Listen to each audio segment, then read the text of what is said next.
بسم اللہ الرحمن الرحیم۔ السلام علیکم ورحمۃ اللہ وبرکاتہ۔ بسم اللہ الرحمن الرحیم۔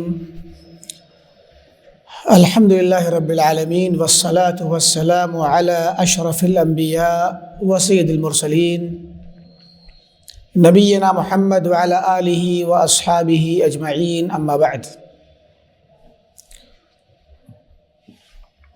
قال الامام ابن بطہ العکبری رحمہ اللہ تعالی فی کتابہ الابانہ الکبریٰ یقول بسندہ عن ابی ہریرہ رضی اللہ عنہ عن النبی صلی اللہ علیہ وسلم قال المرء على دین خلیلہ فلینظر احدکم من یخالل۔ ہمارا درس جس موضوع کے سلسلے میں چل رہا ہے وہ ابانہ کبریٰ ابن بطہ رحمہ اللہ کی مشہور کتاب کے تیسرے جز میں، جو کہ ترتیب کے حساب سے الگ الگ طباعتوں کے اعتبار سے دوسری جلد ہے، اور یہ طباعت ہمارے پاس دوسری، اس میں پہلی ہی جلد ہے۔ اس میں جو چیپٹر ہے اور جو عنوان قائم کیا گیا ہے وہ ہے باب التحذیر من صحبت قوم یمرضون القلوب، ایسے لوگوں کی صحبت اختیار کرنے سے ڈرانے کا بیان جن کی صحبت میں بیٹھنے سے وہ لوگ بیٹھنے والے کے دل کو بیمار کر دیں، دل میں بیماری کا شبہ ڈال دیں، وَيُفْسِدُونَ الْإِيمَانَ، اور ایمان کو خراب کر دیں۔ یعنی ہر اس انسان کے ساتھ بیٹھنے سے بچنا چاہیے جس کے پاس شبہات ہوں، دین کے معاملے میں ایسی باتیں ہوں جو انسان کو شک شبہ میں ڈال دیں، یعنی بدعتی لوگ، منحرف لوگ، اور اسی میں انحراف میں جتنا بڑھتے جائیں تو الحاد تک پہنچیں گے آپ۔ تو ملحد قسم کے لوگوں سے دور رہنا چاہیے، ان کی مجلسوں میں نہ بیٹھیں، ان کے ساتھ اٹھنا بیٹھنا نہ کریں۔ تو صرف ملحد مراد نہیں ہے یہاں پر، ملحد تو سب سے بڑا فسادی ہے، اس سے نیچے اسلام کا دعویٰ کرنے والے بدعتی اور اہل شہوت، اہل اہواء، خرافاتی لوگ جو اپنا دین کتاب و سنت سے اور صحابہ اور سلف کے طریقے سے نہیں لیتے، وہ لوگ سب خرافاتی ہیں۔ جو اپنی عقل سے دین کی تفسیر کرتے ہیں یا اپنے علماء اور مشائخ کی تقلید کرتے ہیں، جو عالم نے کہہ دیا وہی دین ہے، دلیل کے مطابق ہو یا مخالف ہو، اس سے کوئی فرق نہیں پڑتا۔ تو یہ جو طریقہ ہے اور یہ جو میتھڈ ہے یہ یقیناً دین اسلام کے خلاف ہے، اور ایسے لوگوں کے ساتھ نہیں بیٹھنا چاہیے۔ یہ اصل میں بیٹھنے اور ملنے جلنے اور دوستی کرنے، اٹھنے بیٹھنے کو منع کرنے والا چیپٹر ہے۔ جو ابھی جو باتیں آئیں گی آگے ان میں آپ محسوس کریں گے کہ سلف نے، یعنی صحابہ نے، تابعین نے، تبع تابعین نے، جو ان کے طریقے پہ چلنے والے علماء اور ائمہ تھے، انہوں نے ڈرایا ہے ان چیزوں سے کہ انسان ایسے لوگوں کے پاس بالکل نہ بیٹھے۔ اسی قبیل کی یہاں حدیث لائے ہیں۔ پیچھے جو ہمارا درس ہوا تھا اس درس میں امام ابن بطہ نے قرآن کریم کی یہ آیت وَإِذَا رَأَيْتَ الَّذِينَ يَخُوضُونَ فِي آيَاتِنَا فَأَعْرِضْ عَنْهُمْ، اس آیت کو پیش کیا تھا، اور ایک اور آیت تھی، اس طرح کی دو آیتیں، اور ان میں ان سے متعلق سلف نے تفسیر کیا کی ہے وہ پیچھے بیان ہو چکی۔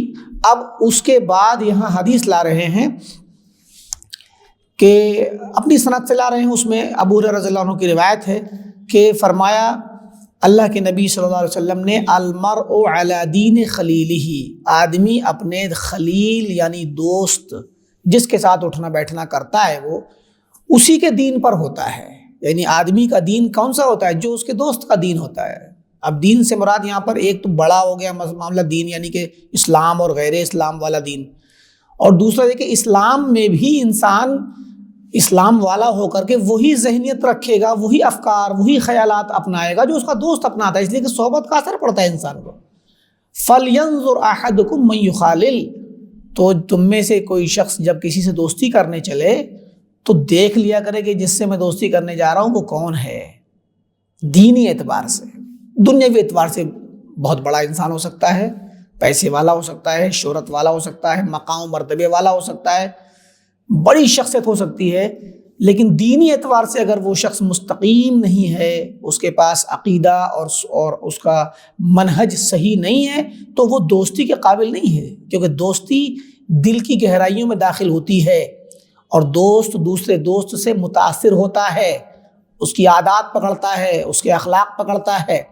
یہ حدیث بہت مشہور حدیث ہے، یہ ابن بطہ نے نقل کی اپنی سند سے، ابو داؤد میں بھی پائی جاتی ہے، سنن ابو داؤد میں، ترمذی میں بھی پائی جاتی ہے، امام احمد نے اپنی مسند میں نقل کیا ہے، بہت سے علماء نے، ابن عدی نے کامل میں، ابو نعیم نے حلیہ میں اور بغوی نے شرح السنہ میں، حاکم نے مستدرک میں، بہت سارے علماء نے اس کو نقل کیا ہے، اور اس کے متعلق امام ترمذی نے کہا حدیث حسن صحیح۔ تو یہ روایت بہت مشہور ہے اور صحیح ہے کہ انسان کو اپنی دوستی کرنے سے پہلے اٹھنا بیٹھنا، میٹنگوں میں کسی کے جانا یا بلانا، نشست و برخاست جو ہوتی ہے، چائے پینے بیٹھے ہیں تو گپ شپ ہوتی ہے، تو اس طرح کی جو مجلسیں ہوتی ہیں، ایسی مجلسوں میں بیٹھنے والے دوست جو ہوتے ہیں، ان دوستوں کو اختیار کرنے سے پہلے خوب دیکھ لینا چاہیے کہ میں کیسے لوگوں میں بیٹھ رہا ہوں یا کون سی مجلس ہے یہ، کیونکہ ان کی عادات آپ پکڑیں گے، ان کے اخلاق، ان کی باتیں آپ کے دل میں گھر کریں گی۔ اور اس طرح کی ایک اور روایت پیش کی، اس کو ہم چھوڑ رہے ہیں، 3-4 حدیثیں انہوں نے 5 اپنی الگ الگ اسانید سے اس کو پیش کیا ہے۔ اور ایک روایت اور اسرائیلی روایت ہے موسیٰ علیہ السلام کے متعلق، وہ بھی گرچہ مطلب وہ سندن ثابت نہ ہو لیکن معنی اس کا ٹھیک ہے، کہ کہتے ہیں عطا کہتے ہیں کہ قال اوحى اللہ عز وجل الی موسیٰ علیہ السلام، کہ اللہ تعالیٰ نے موسیٰ علیہ السلام کو یہ وحی کی تھی اور کہا تھا کہ لا تجالس اہل الاہواء، کہ تمہارے یہاں جو ہوا پرست لوگ ہیں ان کے ساتھ نہ بیٹھا کرو، فإنہم یحدثون فی قلبک ما لم یکن فیہ، کیونکہ وہ تمہارے دل میں ایسی باتیں پیدا کر دیں گے جو تمہارے دل میں نہیں تھیں۔ تو ظاہر ہے کہ یہ صحبت کا اثر حدیث نبوی میں آتا ہے کہ جلیس صالح اور جلیس سوء، اچھا دوست اور برے دوست کی مثال اللہ کے نبی نے دی کہ اچھا دوست جو ہے وہ عطر فروش کی طرح ہے، اور برا دوست جو ہے وہ ایک لوہار کی طرح ہے جو لوہے کو بھٹی میں رکھ کے تپاتا ہے۔ آپ اگر برے دوست کے پاس بیٹھیں گے تو جس طرح لوہار کے پاس بیٹھیں گے تو آپ کو کچھ نہیں ہوگا، تو گرمی اور پسینہ آئے گا یا اس کی چنگاریاں اڑ کے آپ کے کپڑے میں جلا دیں گی، تو نقصان کچھ نہ کچھ تو ہوگا ہی، تپش ہی لگے گی کم سے کم۔ تو برے دوست سے کچھ نہ کچھ نقصان ضرور ہوگا، جبکہ اچھے دوست کے پاس آپ جائیں گے تو اس کی مثال ہے عطر فروش۔ اب عطر بیچنے والا آپ اس کے ہاں جائیں تو اس کی عادت ہوتی ہے کہ وہ آپ کو تھوڑا سا نکال کے دیتا ہے چیک کرنے کے لیے، تو خوشبو ہی تو دیتا ہے، تو کتنی پیاری چیز ہے وہ، خوشبو دیتا ہے آپ کو۔ اگر خوشبو نہ بھی دے تو آپ اس کی دکان میں جائیں گے تو خوشبو ویسے ہی آپ کو محسوس ہوگی، وہاں سے خوشبو نکل رہی ہوتی ہے، اس کے دکان میں پھوٹ رہی ہوتی ہے۔ تو اچھے دوست کی مثال دی اللہ کے نبی صلی اللہ علیہ وسلم نے۔ تو ایسے ہی ظاہر ہے کہ یہ مثال ہر کسی پہ صادق آتی ہے، کوئی بھی شخص ہوگا، اچھے سے اچھا ہو، بڑے سے بڑا انسان ہو، اپنے دوست کے ساتھ بیٹھے گا تو اس دوست کی صحبت کا اثر انسان کو پڑتا ہے۔ تو موسیٰ علیہ السلام کے بارے میں بھی انہوں نے کئی روایات یہاں نقل کی ہیں، ہم ساری روایتوں کو نہیں پڑھیں گے، تو یہ بات جان لیں کہ موسیٰ علیہ السلام کو متعلق یہ لفظ آیا ہے کہ ایک اور روایت کے تھوڑا الفاظ بدلے ہوئے ہیں، کہتے ہیں بلغنا، ہمیں یہ بات، محمد بن نضر حارثی کہتے ہیں، محمد بن نضر حارثی، کہ ہمیں یہ بات پہنچی ہے، مطلب پتہ چلا ہے پرانی قوموں کی موسیٰ علیہ السلام کے متعلق باتیں جو کہی جاتی ہیں۔ تو اب ظاہر ہے کہ اس بات کی بہت زیادہ استنادی حیثیت تو نہیں ہے، لیکن بہرکیف معنی کے اعتبار سے دیکھا جائے گا یہ اگر کیسی ہے کہ ان اللہ تبارک و تعالیٰ اوحی الی موسیٰ بن عمران علیہ السلام، کہ ہمیں یہ پتہ چلا کہ موسیٰ علیہ السلام کے زمانے کی بات ہے کہ اللہ تعالیٰ نے موسیٰ کو یہ وحی کی تھی، ان کن یقظانا، کہ چوکنا رہا کرو، بیدار رہا کرو، مرتادن بنفسک اخدانا، اور ایسے دوستوں کے ساتھ رہو جو تمہیں نقصان نہ پہنچائیں اور اچھے قسم کے لوگوں کے ساتھ رہو۔ فَكُلُّ خِدْنٍ لا، مطلب یہ نہیں کہ جب آپ کسی دوست کے پاس جب جائیں تو چوکن نہ رہیں، جس دوست کے ساتھ دوستی کرنا چاہیں، ملنا چاہیں، بیٹھنا چاہیں تو چوکن نہ رہیں، بیدار رہیں۔ فَكُلُّ خِدْنٍ، کیونکہ ہر وہ خدن یعنی دوست، لا یواتیک علی مسرتی، جو آپ کو میری خوشی پر آمادہ نہ کرتا ہو، میری خوشی کی چیزوں، اللہ کو خوش کرنے والی چیزوں کے ساتھ کے لیے تمہیں آمادہ کر کے تمہارے ساتھ محبت کا اور آپس میں اتفاق کا معاملہ کرے کہ دونوں مل کر کے میری خوشی کا کام کریں، ایسا دوست اگر تمہارے پاس نہیں ہے جو تمہیں میری خوشی کے کام کرنے پر آمادہ کرے، فلا تصحبہ، اس کے ساتھ کبھی نہ رہو۔ یعنی اللہ نے کہا کہ موسیٰ، جب تم کسی انسان سے دوستی کرو، ملو، تو یہ دیکھ لو کہ وہ انسان تمہیں کیا میری محبت اور محبوب چیزوں کی طرف لے جانے کے لیے مدد کرتا ہے کہ نہیں کرتا۔ اگر اللہ تعالیٰ کی محبوب چیزوں تک پہنچانے کی، اللہ کے محبوب کاموں کو کرانے کی مدد کرتا ہے اور ساتھ میں اس مزاج کا ہے، تب تو ٹھیک ہے، ورنہ اسے دوستی نہ کرو۔ فَإِنَّهُ لَكَ عَدُوٌّ، ایسا انسان جو تمہیں اللہ تعالیٰ کے قریب نہ لے جائے تو وہ تمہارا دشمن ہے۔ فرمایا وَهُوَ يُقَسِّي قَلْبَكَ یا يُقْسِي قَلْبَكَ، وہ تمہارے دل کو سخت کر دے گا۔ ظاہر ہے کہ جب اللہ تعالیٰ سے غافل کرے گا تو دل تو قسوت قلبی یعنی دل میں سختی تو پیدا ہوگی نا، نرمی ختم ہو جائے گی، دل کی رقت ختم ہو جائے گی، نرمی ختم ہو کر کے سختی آ جائے گی، اور جب دل سخت ہو جاتا ہے تو پھر اس دل پر ترقیق والی جو باتیں ہیں، اللہ کی طرف لے جانے والی، ترغیب والی، ترہیب والی، اثر نہیں کرتی۔ کتنا ہی اس کو نصیحت کیجیے آپ دل کو، کتنی بڑی بڑی نصیحتیں سن لے گا، بڑے بڑے واقعات آ جائیں گے، ان کو دیکھ لے گا، کبھی اس کے دل پہ اثر نہیں ہوگا، کیونکہ دل اس کا سخت ہو چکا ہے، پتھر ہو چکا ہے دل۔ اور جب دل پتھر ہو جاتا ہے، سخت ہو جاتا ہے، تو پھر موعظت اور اس کو نصیحت کام نہیں دیتی، اس کے دل پہ اثر ہی نہیں کرتی ہے۔ تو کہا کہ ایسا انسان جو تمہیں اللہ تعالیٰ سے دور کرے وہ تمہارا دشمن ہے، اس کے ساتھ صحبت اختیار نہ کرو۔ اس طرح کی روایتیں امام ابن بطہ نے نقل کی ہیں موسیٰ علیہ السلام کے متعلق۔ آگے ایک روایت نقل کر رہے ہیں اپنی سند سے، ابو الفضل جعفر محمد القافلائی کی سند سے، کہتے ہیں کہ قال عن ایوب سختیانی نقل کرتے ہیں، قال ابو قلابہ نے کہا، ابو قلابہ بہت مشہور تابعی ہیں، ثقہ ہیں، 104 ہجری میں ان کا انتقال ہے، عبداللہ بن زید الجرمی البصری، ابو قلابہ تابعی ہیں اور 104 میں ان کا انتقال ہے۔ بڑے ہی مشہور علماء اور فضلاء میں سے ہیں ابو قلابہ، ان کے اقوال ملتے ہیں سنت کے متعلق اور کتاب و سنت کو مضبوطی سے پکڑ لیں، اور انہی میں سے یہ قول بھی آگے آ رہا ہے۔ تو کہتے ہیں کہ لا تجالسوا اہل الاہواء، ابو قلابہ، دیکھیں یہاں ہمارے یہاں کتاب میں آپ کو اس کتاب میں یا تو صحابہ کے کلام ملیں گے، یا تو قرآن ملا، حدیث ملی، صحابہ کے کلام ملیں گے، تابعین کے ملیں گے، تبع تابعین، یہی ہمارا سرمایہ ہے۔ اہل الحدیث کا اور سلفیوں کا سرمایہ یہ سلف ہی ہیں۔ کتاب و سنت بھی چل رہی ہے، ابھی آج حدیث شروع ہوئی، پچھلی بار درس میں قرآن کی آیت آئی تھی، تو قرآن حدیث، اب آگے سلف کے اقوال، تو یہی ہمارا سرمایہ ہے۔ ہم وہ پیچیدہ باتیں، وہ عقلی داؤ پیچ جو علم کلام کے ذریعے پیش کی جاتے ہیں، نہ ہم نے وہ سیکھے ہیں، نہ ہمیں سکھائے گئے ہیں، اور نہ ہمیں سیکھنا ہے، نہ وہ ہمارا منہج ہے۔ علم کلام، عقلی داؤ پیچ، بناوٹی من گھڑت قواعد جن کے ذریعے دین کو ثابت کرنے کی کوشش کی جاتی ہے، ضرورت نہیں ہے، کوئی ضرورت نہیں ہے کہ دین کو، اللہ کو ثابت کرنے کے لیے آپ جو ہے من گھڑت قواعد لے کر کے آئیں اور کہیں کہ میں اللہ کو ثابت کروں گا۔ ارے جو چیز پہلے ثابت ہے اس کو ثابت کرنے کی کوشش میں کیوں تھکیں گے آپ؟ اللہ کی قسم، یہ چیزیں اس علم کلام نے جو بعد میں ایجاد ہوا، جس کو آج پروموٹ کیا جا رہا ہے علم کلام کے نام سے، یہ علم کلام نے لوگوں کو اللہ سے دور کیا ہے، اللہ کے قریب نہیں کیا۔ ان لوگوں کو اللہ سے، اللہ کے رسول سے دور کیا ہے علم کلام نے، اور قرآن سے، سنت سے، صحابہ سے جو اصلی فریش اور تازہ اسلام سادہ سا بغیر پیچیدگی کے جو آ رہا تھا صحابہ سے منتقل ہوتا ہوا، اس کو پیچیدہ کرنے کا کام اس علم کلام نے کیا ہے۔ تو علم کلام کا کوئی بھی اسلام میں فائدہ نہیں۔ سب سے بڑی خرابی یہ ہے علم کلام کی کہ یہ جیسی مثال ہے، اس وقت ہمارے یہاں رات ہے، اب کوئی انسان آپ سے یہ بحث کرے کہ ابھی دہلی میں رات ہے کہ دن ہے، تو آپ کہیں گے بھئی رات ہے، تو کہے گا ثابت کر کے دکھاؤ کہ رات ہے۔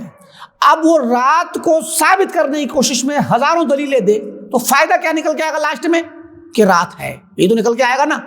تو بھئی یہ تو ایک عام آدمی بھی جان رہا ہے کہ رات ہے، تو اس کے لیے عقلی دلیل لگانے کی ضرورت کیا ہے بھئی جو چیز پہلے سے پتا ہے اس چیز کو ثابت کرنے کے لیے عقل کی ہزاروں دلیلیں لے آئیے آپ، تو فائدہ کیا ہوگا؟ صرف تھکنا ہی تو ہوا، عقل کو دماغ کو تھکانا ہی تو ہوا، اور پھر دماغ کو ایسی چیز میں لگایا لغو، غیر ضروری چیز، اور وقت خود کا بھی ضائع کیا۔ اسی کو کہتے ہیں قیل و قال۔ بڑے بڑے علماء متکلمین نے توبہ کی ہے، اللہ کی قسم ابن تیمیہ نے نقل کیا اور دوسرے اور علماء نے نقل کیا کہ انہوں نے توبہ کی اپنی موت کے وقت۔ امام الحرمین ابو المعالی الجوینی نے بھی توبہ کی، بہت بڑے امام ہے، 478 میں انتقال ہے۔ یہ وہ امام ہے جنہوں نے اشعری مذہب کے اندر فلسفے کو داخل کیا اور عقیدے کو فلسفے سے ثابت کرنے کی کوشش کی۔ انہوں نے بھی مرتے وقت، مرنے سے پہلے آخری ایام میں توبہ کر کے کہا کہ اللہ کی قسم میں نیساپور کی بڑھیا کے عقیدے پہ مرنا چاہتا ہوں۔ نیساپور کی بڑھیا یعنی مطلب ایک بالکل مطلب ایک طرح سے بوڑھی، ایک تو عورت وہ بھی بوڑھی، وہ کیا علم کلام اور عقیدہ جانتی ہوگی؟ وہ تو یہ جانتی ہے اللہ تعالیٰ اوپر ہے بس۔ انہوں نے اسی چیز کو ثابت کرنے کے لیے سارا زور صرف کیا اور پوری کتابیں لکھ ڈالی علم کلام کے طریقے پر، اللہ تعالیٰ کو ثابت کیا عقلی دلیلوں سے۔ جیسے کہ آج ملحدین کے مقابلے میں اللہ کو عقل سے ثابت کرنے کی کوشش کی جا رہی ہے، یہ کام پہلے ہو چکا ہے۔ اور اللہ تعالیٰ کو ثابت کرتے کرتے اللہ کی صفات کا انکار کیا، اللہ کی علو اور بلندی کا انکار کیا۔ تو جب بلندی اوپر ہونے کا انکار کریں گے تو اللہ کے وجود کا ہی انکار ہو گیا۔ اہل علم کہتے ہیں کہ اللہ تعالیٰ کی بلندی کا انکار، اللہ کے علو کا انکار، اللہ تعالیٰ کے عرش پر مستوی ہونے کا انکار، اللہ کے وجود کا انکار ہے حقیقت میں اگر دیکھا جائے۔ تو پھر کیا ہوا؟ آخر میں مرنے سے پہلے انہیں پتہ چلا کہ ہم نے پوری زندگی ضائع کر دی، اور کہا کہ میں نیساپور کی بڑھیا کے عقیدے پڑھنا چاہتا ہوں، اور لوگوں سے کہا سن لو میں توبہ کرتا ہوں، رجوع کرتا ہوں۔ لیکن مشکل یہ ہے کہ ان کا رجوع اور توبہ کے متعلق جو واقعہ وہ تو مشہور ہو گیا، لیکن جو کتابیں انہوں نے لکھی تھی علم کلام کے لیے وہ آج تک چھپ رہی ہیں اور آج تک پڑھی جاتی ہیں، سمجھے کہ نہیں؟ اور فخر الدین رازی نے بھی توبہ کی، شہرستانی نے بھی توبہ کی، غزالی کے بارے میں بھی آتا ہے کہ توبہ کی ان لوگوں نے، اور کہا کہ ہم نے پوری عمر قیل اور قال میں گزار دی، اگر آپ کہو گے ایسے تو ہم کہیں گے ایسے۔ کس مسئلے میں؟ اللہ کو ثابت کرنے کے لیے۔ کہتے ہیں کچھ نہیں ملا سوائے حیرت کے، سوائے حیرانگی کے، کیونکہ جتنا آپ آگے بڑھیں گے، مثالیں کے جیسے پیچھے بات آئی تھی کہ اللہ تعالیٰ کو ثابت کرنے کی جتنا پیچھے آپ ماضی میں جائیں گے اتنا ہی آپ کو حیرانگی آئے گی، پریشانی آئے گی۔ کیوں اتنی گہرائیوں میں جاتے ہیں آپ؟ اللہ تعالیٰ کا وجود، اللہ تعالیٰ کو ماننا، خالق کائنات کا وجود فطرت میں اللہ نے رکھ دیا ہے، ہر انسان فطرت سے جانتا ہے اللہ موجود ہے۔ نبیوں نے یہ جھگڑا کیا ہی نہیں اپنی قوموں سے، کبھی کسی نے نہیں جھگڑا کیا کہ اللہ موجود ہے کہ نہیں، سوائے فرعون کے ساتھ موسیٰ علیہ السلام کا واقعہ پیش آیا۔ وہ بھی فرعون جان چکا تھا، بہت ساری اللہ نے بہت سارے معجزات دیے موسیٰ علیہ السلام کو، تو جن میں وہ دیکھ لیا تھا کہ وہ جان گیا تھا کہ جو ہے اللہ تعالیٰ موجود ہے۔ وَجَحَدُوا بِهَا وَاسْتَيْقَنَتْهَا أَنفُسُهُمْ ظُلْمًا وَعُلُوًّا، کہ وہ انہوں نے انکار کیا ساری نشانیوں کا، حالانکہ وہ جان چکے تھے، ان کے نفس کے اندر اندر یقین ہو چکا تھا۔ تو فرعون بھی جان گیا تھا کہ اللہ موجود ہے۔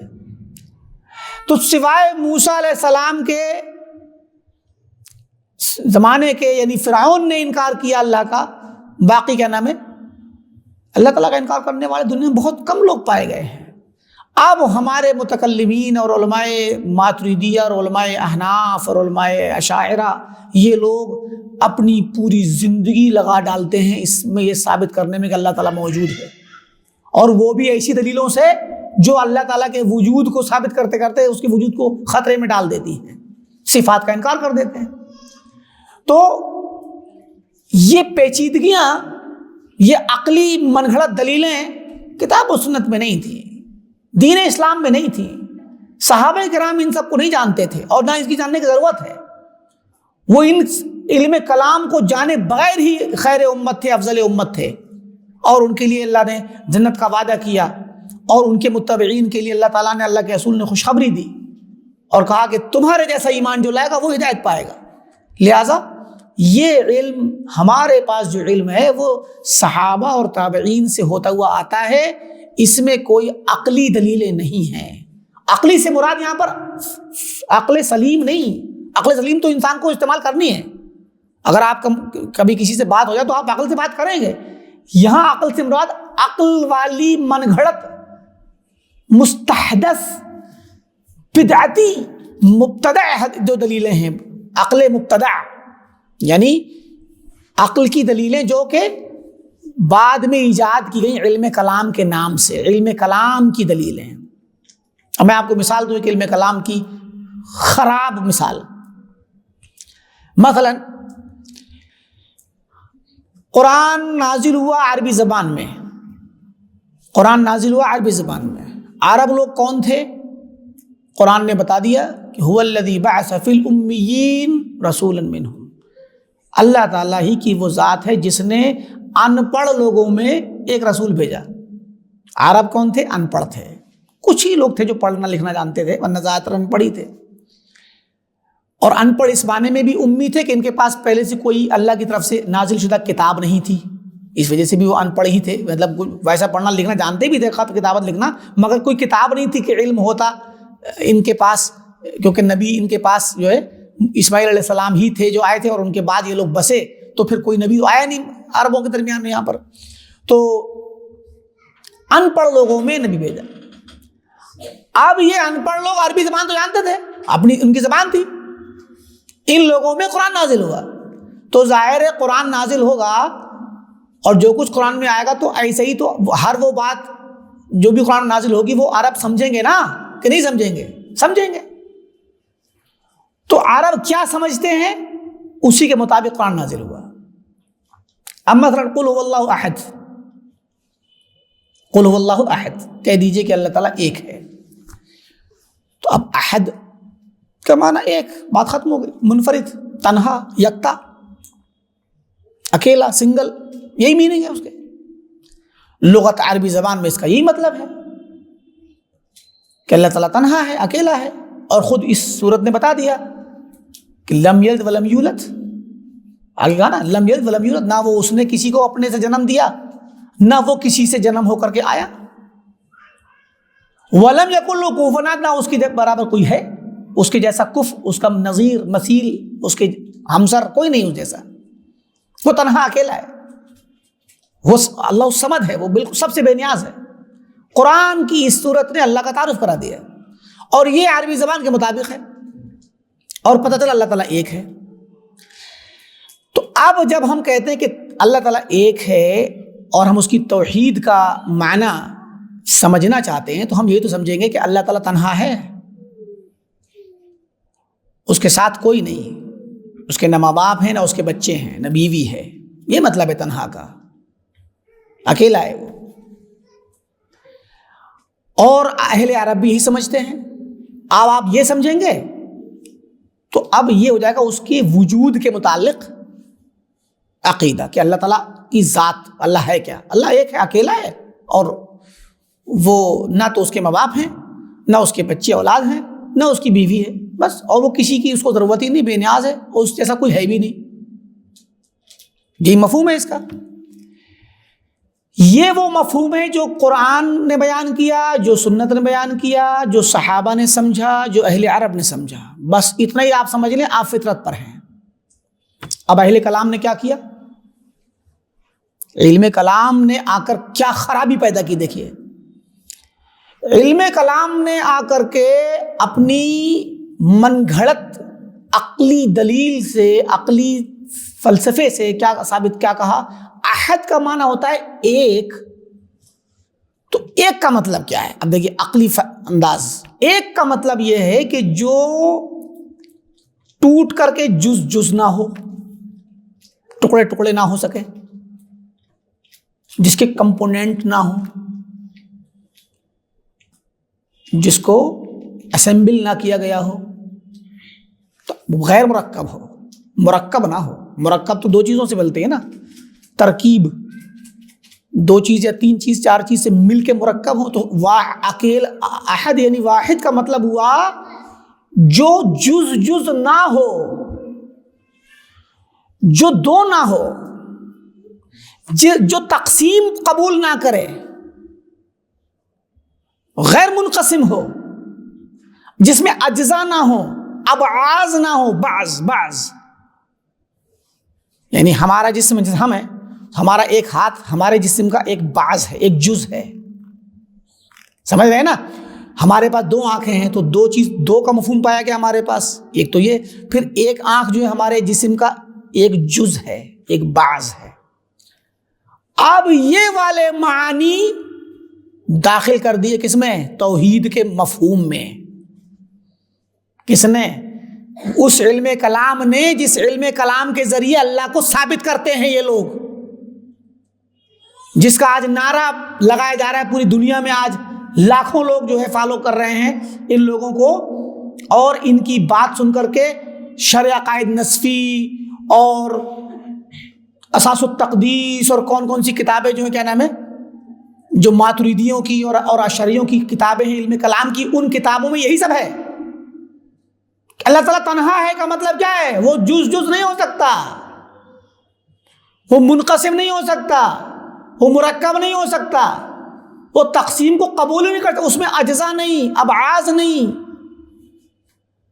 اب یہ جو بانے آ رہے ہیں یہ صحابہ نہیں جانتے، نہ عرب جانتے ان کو، یہ عقل فاسد نے ان معانی کو پیدا کیا، احد کے اندر داخل کیا۔ اب نتیجہ کیا نکلا اس کا؟ نتیجہ نکلا جب اللہ نے کہا کہ بل یداہ مبسوطتان، کہ اللہ کے دونوں ہاتھ کشادہ ہیں۔ یہودیوں نے کہا ید اللہ مغلولہ، وقالت الیہود ید اللہ مغلولہ، یہودیوں نے کہا اللہ کا ہاتھ تو بندھا ہوا ہے، ٹوٹا ہوا ہے، کسی کام کا نہیں ہے، خرچ نہیں کر سکتا، وہ بخیل ہے، نعوذ باللہ۔ تو اللہ تعالیٰ نے پہلے کہا کہ غلت ایدیہم ولعنوا بما قالوا، پھر کیا کہا؟ بل یداہ مبسوطتان، بلکہ اللہ کے دونوں ہاتھ کشادہ ہیں۔ انہوں نے ایک ہاتھ کہا تھا، یہودیوں نے کہا کہ اللہ کا ہاتھ، ید اللہ، ید مانے ایک ہاتھ، ید ایک کے واحد کے لیے آتا ہے، اللہ کا ہاتھ بندھا ہوا ہے۔ اللہ نے کہا کہ بل یداہ، بلکہ اس کے دونوں ہاتھ کشادہ ہیں، ینفق کیف یشاء، وہ خرچ کرتا ہے جیسے چاہتا ہے۔ اب آپ یہاں تصور کیجئے، یہودی اللہ کے لیے لفظ بول رہے ہیں کہ اللہ کا ہاتھ بندھا ہوا ہے۔ اللہ نے جب ان کی اس غلط بات کی نفی کی تو یہ نہیں کہا کہ بل یدہ مبسوطہ، بلکہ اس کا ہاتھ کشادہ ہے۔ یہ کہا جاتا تو مفہوم ذہن میں یہ بیٹھتا کہ شاید اللہ کا ایک ہاتھ ہے۔ اللہ نے کہا کہ بل یداہ، اس کے دونوں ہاتھ، اس کے دونوں ہاتھ کشادہ ہیں۔ ہمارے متکلمین آئے، علماء دیوبند اور علماء بریلی اور ماتریدی اشعری سب آئے، اور کیا کہا؟ ہاتھ سے مراد ہاتھ نہیں ہے، ہاتھ سے مراد، پہلے تو کہا کہ یہ متشابہ آیت ہے، اور ید کا مطلب ہاتھ نہیں ہے، نعمت اور قدرت مراد ہے۔ لیجیے تعویل کر دی۔ کیوں تعویل کی؟ کیونکہ تعویل کا مطلب الگ سے میننگ بتا دیا، انٹرپریٹیشن کر دیا الگ سے۔ اور کیونکہ کہا کہ اگر اللہ کے لیے ہاتھ مانے، دو ہاتھ مانے ثابت کیے گئے تو اللہ تعالیٰ مرکب ہو جائے گا، کہ دو ہاتھوں سے مرکب ہے۔ اللہ تعالیٰ میں ابعاض آ جائیں گے، بعض، ہمارے ایک ہاتھ ہمارے جسم کا ایک حصہ جز ہوتا ہے، اجزاء آ جائیں گے۔ دیکھا، پہلے لفظ احد اور واحد میں یہ خراب معنی ڈالے، اور ان خراب معانی کو ڈالنے کے بعد جب قرآن پڑھنے آئے، اب قرآن پر تعویل کی چھری چلائی اور کہا کہ جو ہے نہیں، قرآن میں کہا گیا کہ بلکہ اللہ کے دونوں ہاتھ کشادہ ہیں، یہ مت مانو، اللہ کے 2 ہاتھ مانو گے تو اللہ تعالیٰ کی ذات میں اجزاء لازم آئیں گے، ابعاض، اعضاء، جوارح لازم آئیں گے، تو پھر وہ واحد کہاں رہ جائے گا؟ بات سمجھ آ رہی ہے نا؟ یہ ہے علم کلام کی خرابی، جس علم کلام کو آج پروموٹ کیا جا رہا ہے ملحدین کا رد کر کے۔ اب ہم کہاں سے ان پر رد کرتے ہیں؟ ہم کہتے ہیں میرے بھائی آپ جو علم کلام کے ذریعے معنی لے کر کے آئے ہیں کہ واحد کہتے ہیں، احد کہتے ہیں اس کو جس کے اندر انقسام نہ ہو، اجزاء نہ ہو، ابعاض نہ ہو، اعضاء نہ ہو، جوارح نہ ہو، ترکیب نہ ہو، یہ معنی کہاں سے آئے؟ صحابہ تو نہیں جانتے اس کو، نہ عرب جانتے ہیں، نہ اللہ کے نبی کے زمانے میں یہ والا معنی واحد کا تھا۔ تو آپ نے خراب معنی دے دیا اس لفظ کو، یہ معنی یونان سے آیا ہے، فلسفے سے آیا ہے۔ تو یہ خراب معنی آپ پہلے صحیح لفظ کو میننگ دے رہے ہیں، نیا میننگ، اور اس میننگ کو دلیل بنا کر کے آپ قرآن کی آیت کی تعویل و تفسیر کر رہے ہیں۔ کہتے ہیں کہ بھئی احد کا معنی اللہ قل اللہ احد کا میننگ، پھر میننگ ہی نہیں رہ جائے گا۔ تو یہ ہے علم کلام کا خلاصہ۔ ایک چھوٹی سی مثال ہے، ان کی تو ساری دلیلیں ایسی ہیں جس دلیل سے انہوں نے اللہ کو ثابت کیا، وہی دلیل ان کو اللہ تعالیٰ کے وجود کو ختم کرنے کے لیے ان کو تقاضا کر رہی ہے کہ اب وہ اللہ کے وجود کو تو ختم کر نہیں سکتے، تو پھر اللہ کی صفات ہی پر ہاتھ صاف کر دیتے ہیں، قرآن کی آیات کو تفسیر ان کو نئی تفسیر کر دیں گے، تعویل کر دیں گے، احادیث کا انکار کر دیں۔ کیا کہا؟ حدیث تو حجت ہی نہیں ہے، خبر واحد حجت نہیں ہے، خبر واحد عقیدے میں حجت ہی نہیں ہے۔ قرآن کریم سے جو آیت آئے گی اس میں ہوگا تعویل کریں گے، حدیث ہوگا کہ یہ خبر واحد ہے، حجت ہی نہیں ہے، چھوڑ دیا اس کو۔ تو یہ انہوں نے علم کلام کے ذریعے یہ خرابیاں پیدا کی۔ مراد یہ تھی کہ دیکھیں ابو قلابہ کیا کہتے ہیں، یہ ہمارا منہج تو یہی ہے، ہم یہ سب معانی نہ قبول کرتے ہیں نہ ان کے پیچھے پڑھتے ہیں، کیونکہ یہ بعد میں پیدا ہوئے ہیں۔ اسلام جو جس طرح فریش اور تازہ آیا تھا اسی طرح ماننے کے لیے یہ کتابیں آپ کو فائدہ دیں گی۔ ابانہ، اس ابانہ میں یہ پتا چلے گا کہ ابو قلابہ 104 ہجری میں انتقال ہے، 104، اور یہ وہ دور ہے جس وقت جہم بن صفوان اور جعد بن درہم جیسے لوگ موجود ہیں جو صفات کا انکار کرنے کا کام شروع کر رہے ہیں، اور ان لوگوں کے خلاف آوازیں اٹھ رہی ہیں، یہ تابعین فتویٰ دے رہے ہیں کہ یہ کفر ہے، یہ صفات کے۔ اور جہم بن صفوان اور جعد بن درہم وہ لوگ ہیں جو علماء احناف کے منہجی طور پر سلف ہیں، منہجی سلف ہیں ماتریدیوں کے، تو ان پر فتویٰ دے رہے ہیں یہی تابعین، صحابہ اور تابعین کے دور کے بڑے علماء، تابعین خاص کر، کہ یہ بدعتی ہی نہیں بلکہ معطل اور ملحد ہے، اور جعد بن درہم کے خلاف قتل کا فتویٰ دیا گیا کیونکہ اس نے اللہ تعالیٰ کے کلام اللہ، کلیم موسیٰ علیہ السلام کے ساتھ کلام کرنے والا ہونے کا انکار کیا، اور کہا کہ موسیٰ کلیم اللہ نہیں ہے اور ابراہیم خلیل اللہ نہیں ہے، کیونکہ خلیل بنانا محبت کرنا ہے، اور کلام کرنا بات کرنا ہے، اور یہ بات کرنا نیا کام ہے، محبت کرنا یہ ایک طرح سے ضرورت اور محتاجگی ہے۔ انکار کر دیا، اللہ تعالیٰ محبت نہیں کر سکتا کسی سے، قرآن کی آیت کا انکار، عقل سے انکار کیا تھا اسی علم کلام سے جعد بن درہم نے۔ تو علم کلام تو اللہ تعالیٰ کے انبیاء کو کی بھی صفات اور خصوصیتوں کو چھین لیتا ہے۔ علم کلام موسیٰ کو کلیم نہیں رہنے دیتا، جس علم کلام کو یاسر ندیم واجدی اور مولانا شمائل ندوی اٹھا رہے ہیں، یہ علم کلام موسیٰ علیہ السلام کو کلیم اللہ نہیں رہنے دیتا، اور نہ ہی ابراہیم علیہ السلام کو خلیل اللہ رہنے دیتا ہے، اور نہ اللہ تعالیٰ کے قرآن کو قرآن رہنے دیتا ہے۔ یہ علم کلام سب چھین لیتا ہے ان ساری چیزوں کو، کیونکہ عقلی دلیل کا تقاضا ہے۔ لہذا ہمارے پاس تو صحابہ کی، تابعین کی باتیں ہیں، انہی کا منہج ہے، وہی کتاب ہم پڑھتے ہیں۔ ابو قلابہ کیا کہتے ہیں دیکھیے، لا تجالسوا اہل الاہواء،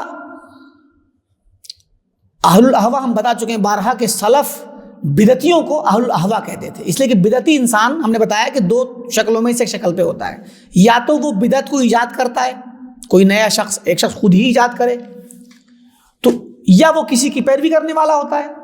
اچھا، جب وہ ایجاد کرتا ہے تو یا تو کسی شبہے کی بنیاد پر ایجاد کرتا ہے، کوئی دماغ میں علم کلام کا شبہ آ گیا مثلا، تو ابتدا میں تو وہ شبہے کا شکار ہو سکتا ہے، ذہنی طور پہ عقلی طور پہ اسے کچھ غلط فہمی ہو گئی اور نئی بات کہہ دی اس نے، چاہے بدعت کو ایجاد کرنے والا ہو یا بدعت پہ کسی کی پیروی کرنے والا ہو۔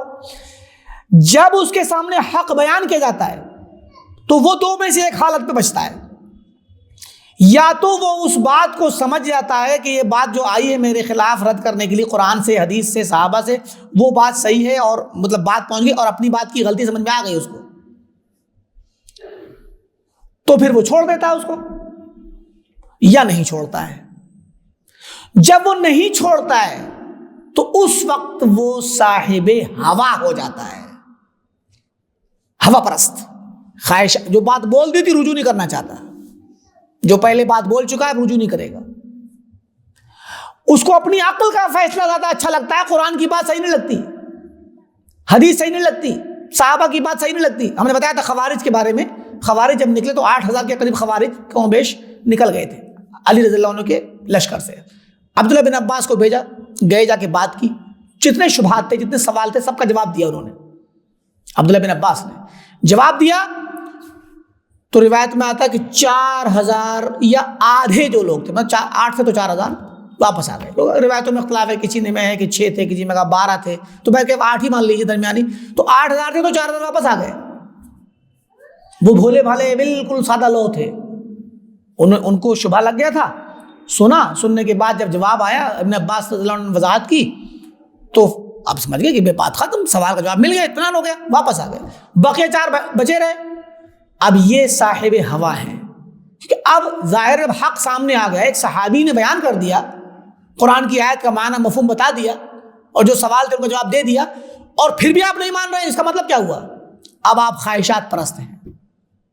اسی لیے سلف جو ہیں بدعتیوں کو اہل الاہواء کہتے تھے، کیونکہ یہ خواہشات پرست، ان کے پاس کوئی دلیل ہے ہی نہیں، اور دلیل جب بیان کی جائے گی تو مانیں گے نہیں، جب نہیں مانیں گے تو صرف خواہشات کی پیروی ہی کرنے والے ہیں۔ یہ کہا لا تجالسوا اہل الاہواء، ابو قلابہ کہتے ہیں کہ ان اہل الاہواء بدعتیوں کی ساتھ نہ بیٹھو، لا تجالسوا، نہ بیٹھا کرو۔ تو نہ بیٹھنے میں یہ مطلق مکمل نہ بیٹھنا ہے، عام انسان کو منع کیا جا رہا ہے کہ عام انسان نہ بیٹھے، طالب علم بھی نہ بیٹھے ان کی مجلسوں میں۔ وَلَا تُجَادِلُوهُمْ، ان سے جدال اور مناظرہ نہ کرو، ان ہوا پرستوں سے، خواہشات پرستوں، بدعتیوں اور ملحدوں سے مناظرہ نہ کرو۔ فَإِنِّي لَا آمَنُ أَن يَغْمِسُوكُمْ فِي ضَلَالَتِهِمْ، میں نہیں مطمئن ہوں کہ یہ لوگ تمہیں اپنی ضلالت اور گمراہی میں ڈبو دیں گے، مجھے اطمینان نہیں، تم اگر بیٹھو گے تو اپنی گمراہی میں تمہیں لے ڈوبیں گے۔ او یلبسوا علیکم، یا یلبسوا علیکم ما تعرفون، یا تم اگر ان کی گمراہی میں نہیں بھی پڑے تو تمہارے پاس جو علم ہے اور عقیدہ ہے، جو تمہارا اپنا منہج، جو تمہارے پاس جو کچھ بھی دین ہے نا، اس کو شکوک و شبہات میں ڈال دیں گے، خلط ملط کر دیں گے، شک میں پڑ جاؤ گے۔ اور ایسا ہوتا ہے، کوئی بدعتی، کوئی ملحد، آپ سنیے اس کی بات کو، ایک بار سنیں گے، اس کا کوئی اعتراض آپ کے دماغ میں اٹک جائے گا، اور اس کا جواب آسانی سے ملتا نہیں، کبھی کبھی کوشش کریں گے بھی آپ جواب دینے کی، دوسروں سے پوچھنے کی، وہ لوگ جواب، آپ کا دل مطمئن نہیں ہوگا، کیونکہ شیطان وہاں خوب بہکا رہا ہوتا ہے، آپ کو وہاں تک پہنچنے دیتا ہی نہیں ہے، حق بات پکڑنے نہیں دیتا شیطان، آپ کو شیطان لگ جاتا ہے اور اس شبے کو آپ کے دل کے اندر ورغلاتا رہتا ہے، کریدتا رہتا ہے، تازہ کرتا رہتا ہے، اور حق بات سمجھنے سے روک دیتا ہے۔ انانیت آ جائے گی، ایگو آ جائے گا، اور بہت ساری چیزیں آ جاتی ہیں جن کی وجہ سے انسان اس شبہ میں پڑا رہتا ہے۔ تو کہا یا تو تمہیں اپنے ساتھ لے ڈوبیں گے اپنی بدعت میں اور گمراہی میں، یا تمہارے دین میں تمہارے لیے شکوک و شبہات پیدا کر کے خلط ملط کر دیں گے سب۔ تو بہت بڑی بات ہے یہ۔ ابو قلابہ بڑے جلیل القدر تابعی ہیں۔ ایک اور ان سے قول ملتا ہے، ہم نے ذہبی کی سیر عالم النبلا میں اس کو نقل کیا کہ ایوب کہتے ہیں، ایوب سختیانی کے ابو قلابہ فرماتے ہیں اذا حدثت الرجل بالسنہ، اگر تم کسی شخص کو سنت کی دلیل دو، یہ یہاں کتاب میں نہیں ہے کہ اگر تم کسی شخص کو سنت سناؤ، حدیث سناؤ، حدیث کی دلیل دو اور حدیث پڑھ کر کے بتاؤ، فقال، اور وہ یہ کہے کہ دعنا من هذا، ارے سنت حدیث سے چھوڑو، ہات کتاب اللہ، قرآن سے دلیل لاؤ، قرآن سناؤ، وہ آدمی قرآن سے دلیل مانگے، فعلم انہ ضال، تو جان لو کہ وہ گمراہ ہے۔ کیوں؟ کیونکہ ان کے دور میں یہ شبہات شروع ہو گئے تھے، قرآن کو ہی اصل سمجھنا، حدیث کو کچھ نہ سمجھنا، انکار حدیث، انکار سنت۔ اور انکار سنت دو طرح کا ہے، انکار حدیث دو طرح سے ہے۔ ایک تو ہے کہ انسان کھلم کھلا انکار کر دے کہ مجھے حدیث نہیں ماننی، جیسے منکرین حدیث ہیں، منکرین سنت ہیں، عقل پرست عقلانی، غلام احمد پرویز، عبداللہ چکڑالوی اور اسلم جیراج پوری وغیرہ جو ہمارے ہندوستان میں تھے، اور ایسے ہی آج کے دور میں فتنہ غامدیت، جاوید غامدی وغیرہ، یہ سنت کو نہیں مانتے یہ لوگ، اور بہت سارے لوگ ہیں، انہی میں بعض ایسے بھی ہیں جو سنت اور حدیث کی عزت تو کرتے ہیں مگر بعض حدیثوں کو پورے طور پر نکارتے کہ نہیں یہ حدیث صحیح نہیں ہے، ہم نہیں مانیں گے اس کو، جیسے جماعت اسلامی نے کیا، مولانا مودودی نے کئی حدیثوں پہ صحیح ہے، ان کی روایتوں پر اعتراض کر دے، کہا کہ نہیں یہ عقل کے خلاف ہے، اس کو نہیں مانا جائے گا، اور کہا کہ بھئی آپ امام بخاری کو اتنا مقدس کیوں مانتے ہیں، اتنا بڑا، ایسے کہ ان سے غلطی نہیں ہو سکتی ہے، کہ وہ حدیث جو 2-3 احادیث ہیں، ایک تو ابراہیم علیہ السلام کے 3 جھوٹ والی روایت ہے، اور ایک حدیث ہے سلیمان علیہ السلام والی کہ کہا کہ میں اپنی بیویوں کے پاس، سب کے پاس ایک ہی رات میں جاؤں گا۔ تو اب اس طرح کی روایتیں آئی ہوئی ہیں، اور ان کو کہا کہ نہیں یہ عقل کے خلاف ہے، ایسا ہو ہی نہیں سکتا۔ اب اس میں آپ حساب کتاب لگا رہے ہیں کہ ایک آدمی بیوی کے پاس جائے تو کتنی دیر رہے گا، تو ایک رات میں 100-1000 بیویوں کے پاس کیسے جا سکتا ہے؟ آپ ٹائمنگ لگائیں گے تو بھی ظاہر ہے کہ جو ہے کیا نام ہے، اس طریقے سے تو عقل پہ نہ تولا آپ نے، تو ان چیزوں کو عقل سے رد کر دیا گیا۔ ابراہیم علیہ السلام کے متعلق کہ جھوٹ کذبات ثلاث والی روایت کو ابراہیم علیہ السلام کی طرف منسوب کی گئی، صحیح بخاری کی روایت ہے، تو کہا کہ جو ہے یہ صحیح نہیں ہے۔ تو ایسے جزوی طور پہ کسی حدیث کا انکار کرنا، جزوی طور پہ، تو یہ بھی انکار حدیث ہے۔ اور ایک انکار حدیث کی قسم یہ ہے، یا ایک تو ہوگا کلی انکار، ایک جزوی انکار، اور ایک انکار حدیث کی شکل یہ ہے کہ انسان حدیث کو مانتا تو ہے مگر متواتر اور آحاد کی دو تقسیم کرنے کے بعد، کہ متواتر اور آحاد کہتے ہیں متواتر جو بہت سے لوگوں سے آئے، کم از کم 5-6 لوگ کسی ایک روایت کو بیان کریں، اور زیادہ 8, 10, 20, 50, 100 کتنے ہی ہوں، تو کسی بھی واقعے کو اگر 5-6 لوگ بیان کریں گے آپ کو، تو آپ کو یقین ہو جاتا ہے کہ بات صحیح ہوگی، اور 10-20 لوگ بیان کریں، 100 لوگ پورا گاؤں بیان کریں، پورا شہر وہی بات بیان کرے، تو پھر وہ یقین ہو جاتا ہے نا کہ بات صحیح ہے۔ تو اس کو متواتر کہتے ہیں۔ تواتر، آگے پیچھے لوگ آ رہے ہیں بیان کر رہے ہیں، وہی بات ہر کوئی بیان کر رہا ہے، تو تواتر کے ساتھ بیان کر رہا ہے، تو اس کو متواتر کہتے ہیں۔ کم از کم 4-5 لوگ ہوں، 5 لوگ کم سے کم، کچھ لوگوں کا 10 ہونا چاہیے کم سے کم، اور ان سے زیادہ کتنے بھی ہوں۔ تو لیکن آحاد کہتے ہیں کہ کوئی یا تو ایک شخص ہو روایت بیان کرنے والا تو اسے غریب کہیں گے، 2 لوگوں تو عزیز کہیں گے، 3 لوگوں تو مشہور کہیں گے، بعد میں 4 کو مستفیض کہا تو 2-3 لوگ ہوں گے تو آحاد ہوگا نا، کوئی۔ اب یہ تقسیم اس اعتبار سے تو ٹھیک ہے کہ بھائی جو بھی روایت، جو بھی خبر آپ کے پاس آتی ہے، چاہے وہ دنیاوی واقعے کی خبر ہو یا کتاب و سنت یا حدیث کی خبر ہو، حدیث بھی ایک خبر ہے، تو آپ کے پاس اگر خبر آ رہی ہے تو کبھی تو ایک ہی بندہ لے کے آئے گا، اس خبر کو سنانے والا کوئی اور ہے ہی نہیں، کبھی 2 لائیں گے، کبھی 3 لائیں گے، کبھی بہت زیادہ لوگ لائیں گے، 4, 5, 6, 8, 10۔ تو اس اعتبار سے حدیث کی تقسیم 2 حصوں میں کرنا کہ ایک متواتر جس کو 5 یا 4-5 یا زیادہ لوگ لائیں، اور ایک آحاد جس کو کبھی ایک لائے تو اس کو غریب کہیں گے، کبھی 2 لائیں ایک ہی حدیث کو 2 لوگ بیان کریں تو اس کو عزیز کہیں گے، کبھی 3 لائے تو اس کو مشہور کہیں گے، اور ان کے اوپر جو آئیں وہ متواتر ہیں۔ تو اس طرح سے 2 حصوں میں بانٹنا یہ تو ٹھیک ہے کہ بھئی واقعہ اور امر واقعہ ریالٹی کیا ہے، اصلی حقیقت میں اس طرح سے روایتیں آئی ہیں تو ٹھیک ہے، آپ کہہ دیجئے کہ یہ 1 والی روایت ہے، یہ 2 والی، یہ 3 والی، یہ زیادہ والی، ٹھیک۔ یہ تقسیم کرنے کے بعد یہ کہنا اب اس کے نتیجے میں کہ متواتر حدیث جو ہوگی، جو زیادہ لوگوں سے آئے گی، اس سے تو ہم عقیدہ اخذ کریں گے، عقیدے کی بات اس سے لے لیں گے، عمل کریں گے، مگر واحد 1 والی آئے گی، 2 والی، 3 والی آئے گی، ان کو آحاد کہتے ہیں، گنے چنے لوگوں سے آنے والی روایت، ان سے آنے والی حدیث سے ہم عقیدہ ثابت نہیں کریں گے۔ تو آپ نے پھر ان حدیثوں کو ان کا ہونا نہ ہونا برابر ہو گیا آپ کے نظر میں، آپ عقیدہ ثابت ہی نہیں کرتے۔ تو اب کیا ہوا، جب آپ حدیثوں کے مجموعے کو دیکھیں گے، بخاری، مسلم، صحیح، جتنی کتابیں ہیں، آپ دیکھیں گے کہ متواتر حدیثیں جو ہیں نا زیادہ والی تھوڑی سی ہیں، بعض لوگوں کا 200 ہیں، کسی کا 250، 300، 400، بس اس زیادہ نہیں ہے، جبکہ اللہ کے نبی صلی اللہ علیہ وسلم کے حدیثیں 20,000 سے زیادہ ہیں۔ تو پوری سنت نبویہ آحاد ہے،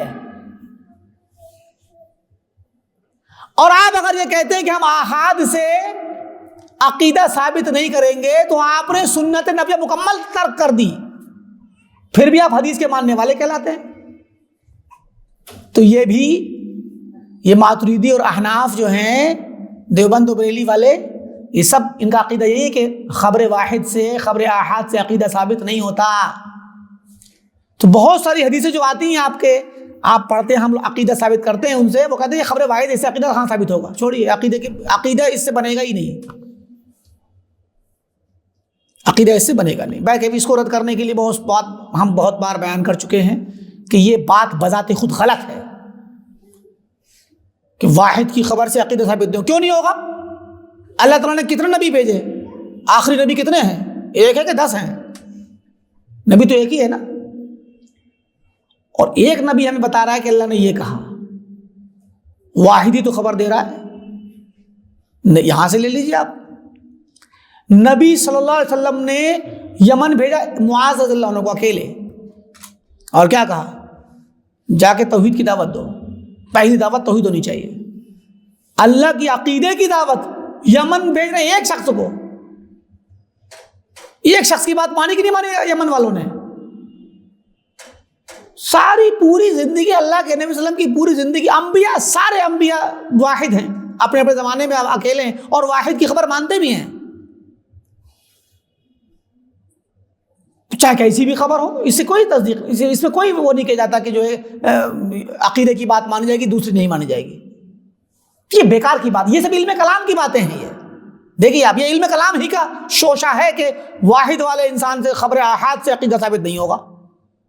کہاں سے علم کلام کا شوشہ ہے؟ دیکھیے اب بتائیں آپ کو، مثلا عقیدہ کہتے ہیں یقین کو، عقیدہ کہتے ہیں یقینی چیز کو، جازم یقین، عقد مطلب باندھنا، جو دل سے باندھ دیا جائے، عقیدہ دل میں بندھا ہوا ہوتا ہے، سچائی، یقین ہونا چاہیے، یقین کامل، تب عقیدہ کہلائے گا، عقیدے میں یقین ہوتا ہے۔ اور ایک آدمی اگر خبر دے گا تو یقین کیسے ثابت ہوگا اس سے؟ بھئی کیا معلوم بھول گیا ہو، کیا معلوم اس کو غلطی لگ گئی ہو، اس کی تصدیق کون کرے گا؟ 2 بھی کریں گے، لائیں گے خبر، تو دونوں بھی بھولنے والے ہو سکتے ہیں، آپس میں اتفاق کر سکتے ہیں جھوٹ بولنے پہ، 3 لوگ بھی کر سکتے ہیں، لیکن زیادہ ہوں گے، اگر سینکڑوں ہوں گے تو ہاں وہ یقین، وہ ان کی بات پہ یقین ہو جائے گا، اس لیے کہ وہ اتفاق نہیں کر سکتے جھوٹ بولنے پہ۔ اور الگ الگ شہروں کے 8-10 لوگ ہوں، ہر آدمی ایک سی روایت بیان کرے تو یقین ہو جائے گا کہ بھئی ارے یہ سب لوگ ایک سی بیان کریں، اس کا مطلب بات سچی ہے۔ تو زیادہ لوگوں سے تو یقین حاصل ہو جائے گا، کم لوگوں سے یقین حاصل نہیں ہوگا۔ اب دیکھیں عقلی طور پہ تو بات بالکل صحیح لگ رہی ہے نا، عقلی طور پہ بات بالکل ٹھیک ہے، مگر اس عقلی بات کا نقصان یہ ہوتا ہے کہ پھر تو دین اسلام کا مطلب 99% حصہ سنت کا، حدیث کا 99% حصہ ترک کرنا پڑے گا عقیدے کے باب میں. ان سے عقیدہ ثابت نہیں ہوگا، ایمان ثابت نہیں ہوگا. اچھا یہ تو یہ نتیجہ نکلا. دوسری چیز یہ کہ ارے بھائی یہ بات کہنا کہ ایک آدمی کی بات پر یقین نہیں ہوتا، یہ بات غلط ہے سرے سے. اب آئیے اس کو عقل ثابت کرتے ہیں، یہ بات غلط ہے. کیوں؟ اگر ایک آدمی کی بات سے یقین حاصل نہ ہوتا تو اللہ تعالیٰ کبھی بھی ایک پیغمبر کو نہ بھیجتا ان کی قوم کے پاس، کبھی بھی. زیادہ تر دیکھیے آپ سارے نبی اکیلے اکیلے آئے، صرف موسیٰ علیہ السلام ایسے جن کے ساتھ میں ان کے بھائی ہارون کو بھیج دیا، وہ بھی تو آحاد ہی ہوئے، کیونکہ 1 اور 2 اور 3 جو ہے آحاد ہی ہیں، خبر واحد ہی ہیں. یہ 10 نبی بھیجے اکٹھے ایک قوم میں، ایسا کہیں ہوا سنا آپ نے کسی تاریخ میں؟ تو پتہ کیا چلا؟ پتہ یہ چلا کہ نبی کی ذات اور ان کی سیرت پبلک عوام میں پہلے سے اتنی معتمد ہوتی ہے، الصادق الامین. تو جو شخص صادق اور امین ہو وہ قابل اعتماد ہوتا ہے. بس وہ شخص کی سیرت اور اس کی صفات خوبیاں اعتماد کے قابل ہونی چاہیے، کافی ہے. تو ایک شخص اگر سچا ہے، سچائی سے معروف ہے اور وہ خبر لا رہا ہے تو بات صحیح ہے، اعتماد کیا جائے گا. گرچہ عقل میں یہ احتمال ہے کہ ہو سکتا ہے بھول گیا ہو، ہونے دیجئے، یہ وہم ہے. یہ ورنہ ہم نے بتایا آپ کو صحابہ کا عقیدہ یہی تھا. صحابہ کرام نماز پڑھ رہے ہیں، نماز پڑھ رہے ہیں، ایک صحابی آواز دیتے ہیں کہ لوگوں میں ابھی مسجد نبوی سے آ رہا ہوں نماز پڑھ کر کے، اور قبلہ چینج ہو گیا ہے، فلسطین کی طرف رخ کر کے نماز نہ پڑھو، کعبے کی طرف، مکہ کی طرف نماز پڑھی جائے گی، مسجد قبلتین جو مدینہ میں ہے. انہوں نے سنا، ابھی آدھی نماز ہوئی تھی ان کی، گھوم گئے ادھر کو، پلٹ نماز میں پلٹ گئے، یہ تک نہیں پوچھا کون ہے بولنے والا، کون ہے. مدینہ میں منافق بھی تھے، مدینہ میں یہودی بھی تھے، نماز خراب کرا سکتے تھے نا جھوٹ بول کر کے، لیکن انہوں نے نام، انہوں نے بتایا میں فلاں ہوں بول رہا ہوں، ایسا تو جھوٹ بھی کوئی بول سکتا ہے، لیکن یقین کیا اور نماز کے دوران ہی پلٹ گئے.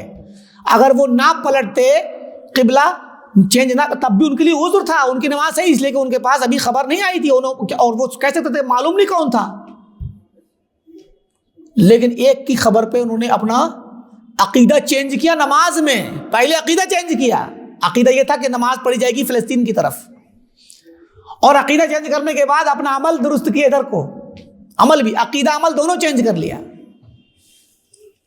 کتنی مثالیں لیں گے آپ. انبیاء علیہ السلام، موسیٰ علیہ السلام کے پاس ایک آدمی آیا، وجاء رجل من اقصى المدینہ یسعی، دور سے بھاگتا ہوا ایک آدمی آ رہا اور کہتا ان الملأ یأتمرون بک، اے موسیٰ تمہارے خلاف دربار شاہی میں پلاننگ چل رہی ہے، سازش چل رہی ہے، تمہیں گرفتار کرنے کی بات چل رہی ہے، قتل کیا جائے گا تم کو.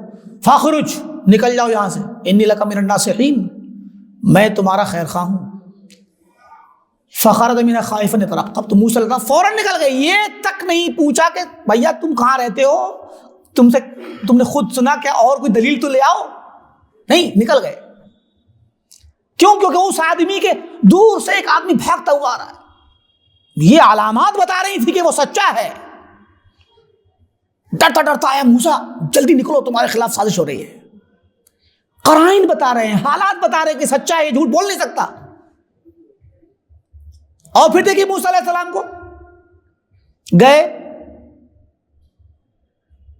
مدین کے شہر پہنچے اور وہاں پر دیکھا کچھ لوگ پانی پلا رہے ہیں، وہاں 2 لڑکیوں کو پایا.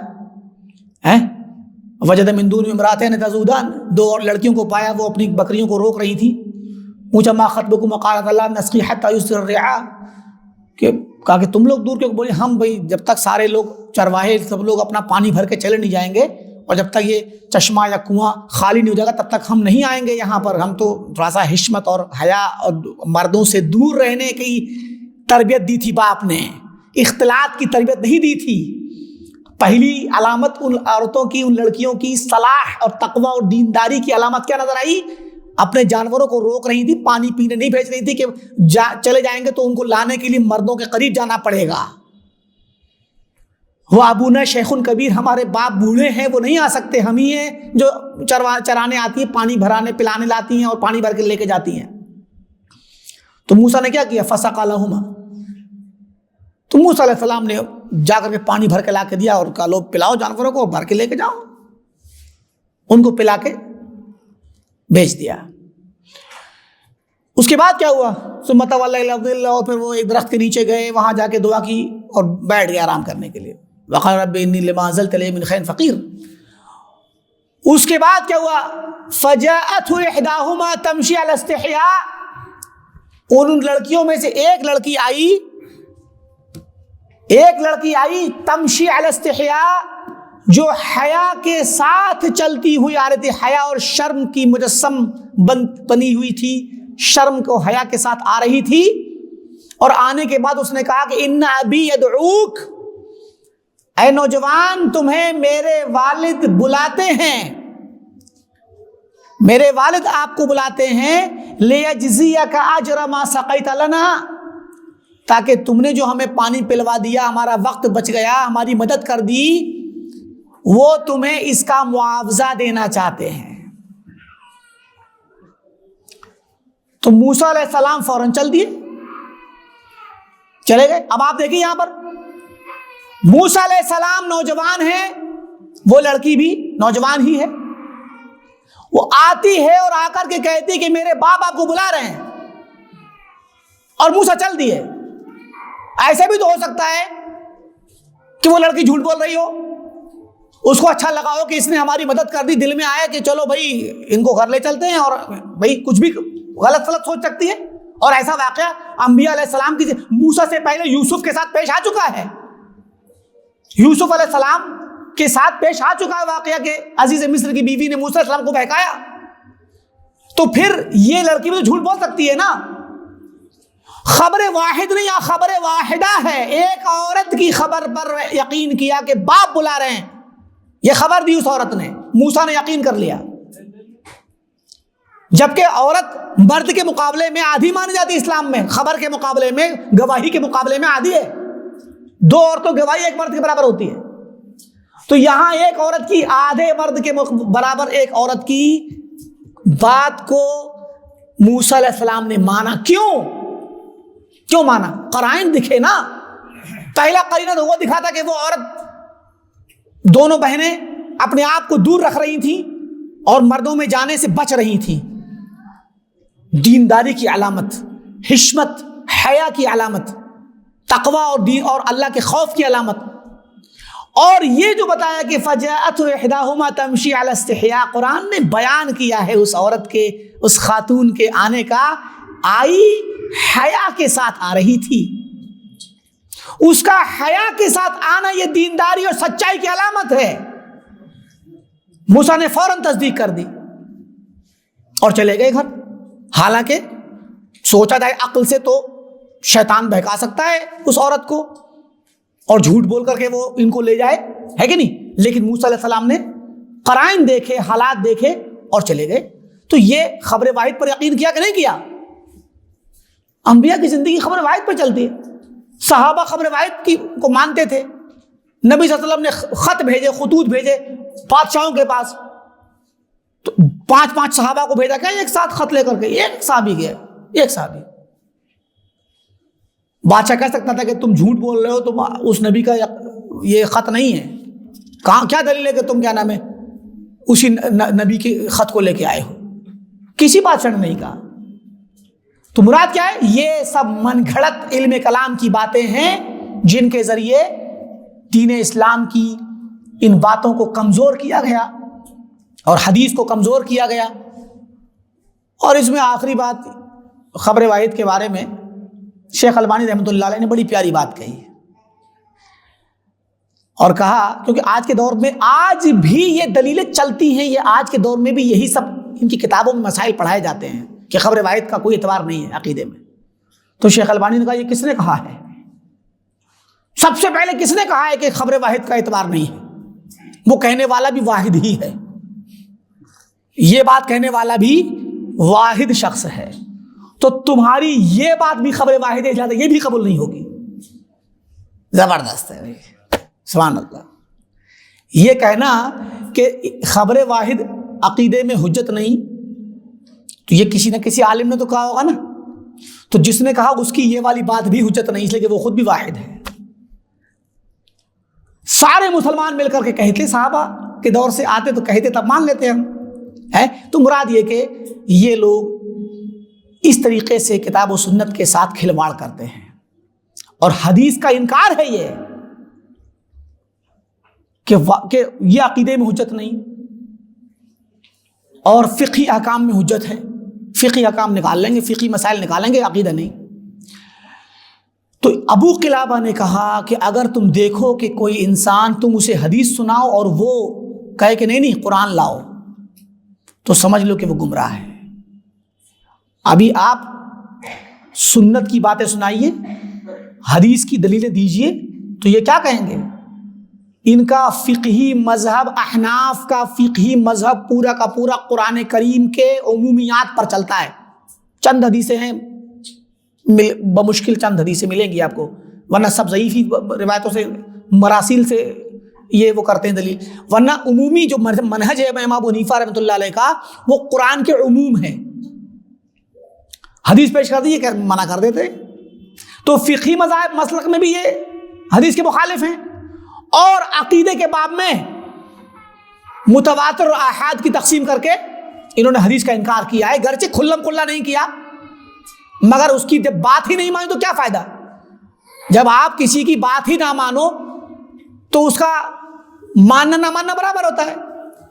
تو ابو قلابہ رحمۃ اللہ علیہ کا یہ قول بڑا مشہور ہے اور بہت ہی مضبوط ہے اور بہت ہی پیارا ہے کہ لا تجالسوا اہل الاہواء ولا تجادلوہم. ان ہوا پرستوں، ان بدعتیوں کے ساتھ اٹھنا بیٹھنا نہ کرو اور ان کے ساتھ جدال اور مناظرہ نہ کرو، کیونکہ یہ تمہیں اپنی گمراہی میں لے ڈوبیں گے یا تمہارے دین میں شک پیدا کر دیں گے. اس طرح کی 2-3 انہوں نے وہ نقل کیے ہیں، آثار نقل کیے ہیں. اس کے بعد ایک عمر رضی اللہ عنہ سے نقل کیا کہ قال سمعت رسول اللہ صلی اللہ علیہ وسلم یقول، حدیث نقل کی، وہ بھی ابو داؤد میں، امام احمد کے یہاں، ابن ابی عاصم کے یہاں، آجری کے یہاں، بہت سارے علماء کے پاس یہ کتاب یہ موجود ہے حدیث. تو کہتے ہیں نقل کیا کہ لا تجالسوا اہل القدر ولا تفاتحوہم، تقدیر کا انکار کرنے والوں کے ساتھ نہ بیٹھو، ولا تفاتحوہم، اور نہ ابتدائی طور پر ان سے کوئی بات کی شروعات کرو. مطلب ملیں تو بھی ان سے بات چیت شروع نہ کرو. وہ کوئی بات کریں اور سلام دعا کریں مثلا، تو اس کا جواب دینا حالات کے اعتبار سے آپ کر سکتے ہیں. اور آگے عمرو بن قیس کہتے ہیں کہ کان یقال، کہا جاتا تھا. عمرو بن قیس یہ ایک وہ ہیں تابعی ہیں. تو عمرو بن قیس کہتے ہیں کہ کان یقال، کہا جاتا تھا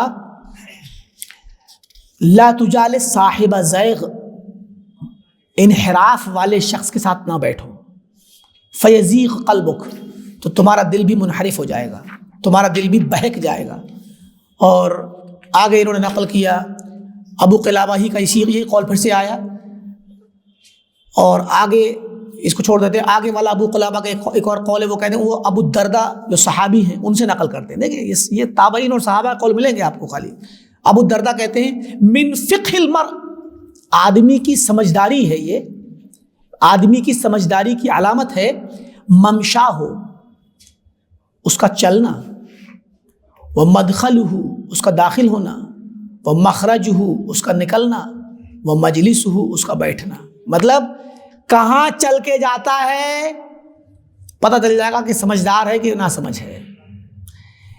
کس جگہ داخل ہوتا ہے، کن گھروں میں کن لوگوں کے پاس جا کے بیٹھتا ہے، کن گھروں میں داخل ہوتا ہے، کہاں سے نکلتا ہوا دکھتا ہے، کن کے ساتھ خصوصی مجلسیں بناتا ہے، اٹھک بیٹھک کن کے ساتھ کرتا ہے. یہ اس انسان کی سمجھداری کی علامت ہے کہ وہ اٹھتے بیٹھتے چلتے پھرتے ایسے لوگوں کے ساتھ میں جائے یا اٹھے اور بیٹھے جو صاحب سنت ہوں، صاحب بدعت نہ ہوں. ابو قلابہ کہتے ہیں قاتل اللہ الشاعر برا ہو شاعر کا، مطلب کبھی کبھی الفاظ بول دیتے ہیں، حالانکہ برا بد دعا دینا مقصود نہیں ہے۔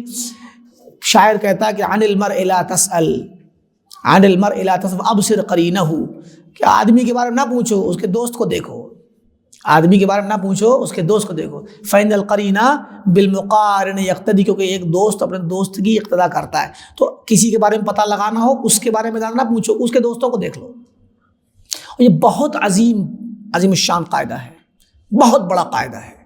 کسی کے منہج کا پتہ لگانا ہے، کسی عالم کا، کسی طالب علم کا، کسی انسان کا، اس کا ذہنی طور پہ رجحان کدھر ہے۔ کبھی کبھی لوگ میڈیا میں مشہور ہو جاتے ہیں اور عالمی طور پہ لوگوں کی شہرت کسی بھی وجہ سے ہو جاتی ہے، اور ہمارے نوجوان، ہمارے عوام اس کے ساتھ مطلب تھوڑا سا اس کو پسند کرنے لگتے ہیں، تو کوئی حرج نہیں۔ ابتدا میں کبھی کبھی وہ انسان واضح نہیں ہوتا، اس کا اٹھنا بیٹھنا کن کے ساتھ یہ پتہ لگا لیجیے آپ، کیونکہ ممکن ہے وہ آدمی چھپائے رہے اپنی بات کو، اپنے ویو کو ظاہر نہ کرے، ممکن ہے وہ آپ عقل مند جانتا ہے، جن کے پاس جائے گا ان ویسی بات بولے گا، آپ کے سامنے وہ کلیئر نہیں کر رہا اپنی بات کو، آپ یہ پتہ لگائیے نا کس کے ساتھ اٹھتا بیٹھتا ہے، پتہ چل جائے گا۔ کہ کہتے ہیں نا بعض اہل علم نے کہا کہ من خافیت علینا بدعتہ، اگر کسی کی بدعت ہم سے چھپی رہ جائے اور ہم نہ پتہ لگا پائیں، تو ظہرت لنا مجالستہ، اس طرح کے الفاظ ہیں کہ اس کی دوستی کس سے ہے، بیٹھتا کہاں ہے، پتہ چل جائے گا، وہ اس کے دوستوں سے، اس کی مجلس سے پتہ لگے گا وہ کون ہے۔ اگر وہ خود چھپا لے جا رہا ہے اپنے عقیدے کو، اپنے منہج کو، اپنی بدعت کو چھپا لے جا رہا ہے، ممکن ہے چھپا لے جائے، لیکن اس کی دوستی کس سے ہے، اٹھتا کہاں ہے، بیٹھتا کہاں ہے، کن سے ملتا ہے، کن کو فالو کرتا ہے، کن سے وہ انسپائر ہے، ان کو دیکھ لیجیے، پتہ چل جائے گا۔ اور یہ ضروری ہے، کیوں؟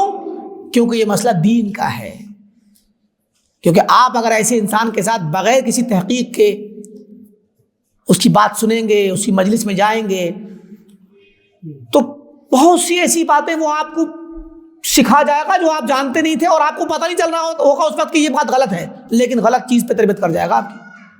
اسی لیے ضروری ہے کہ حدیث جیسے گزری آج کے درس کی پہلی حدیث کہ فَلْيَنظُرْ أَحَدُكُمْ مَنْ يُخَالِلْ، دیکھ لے انسان کہ کس سے دوستی کر رہا ہے، کس کے ساتھ اٹھنا بیٹھنا کرتا ہے، کس کی تقریر سن رہا ہے، کس کے درس کو سنتا ہے، کس کو فالو کرتا ہے، دیکھ لے، چیک کر لے۔